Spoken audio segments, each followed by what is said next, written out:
Елордада енді артық салмақтан арылуға сеп болатын нан пісіріледі. Мұндай ақпаратпен қоғамдық денсаулық сақтау ұлттық орталығындағылар бөлісті.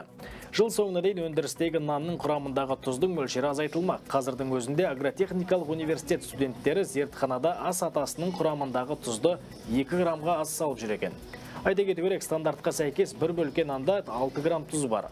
Мамандар жаңа тәсілмен пісірілген тоқаштың дәмі қатты өзгермейді дейді. Есесіне адам ағзасына пайдалы, семіздіктен зардап шегетіндерге көмектеседі деген ойда. По данным Всемирной организации здравоохранения, Дүниежүзілік денсаулық сақтау ұйымы жүргізген соңғы зерттеулердің нәтижесі бойынша Қазақстанда тұзды тұтыну әлемдегі ең жоғары деңгейде.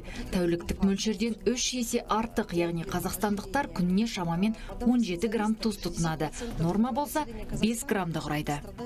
Помимо снижения соли в хлебобулочных изделиях, нан өнімдеріндегі тұздың мөлшерін азайтудан басқа, қазір орталық газдалған сусын шығаратын компаниялар мен өнімнің құрамындағы қанттың мөлшерін азайту көзделуде. Дүниежүзілік денсаулық сақтау ұйымының мәліметінше, әр елде бір маркадағы сусынның қант мөлшері әртүрлі.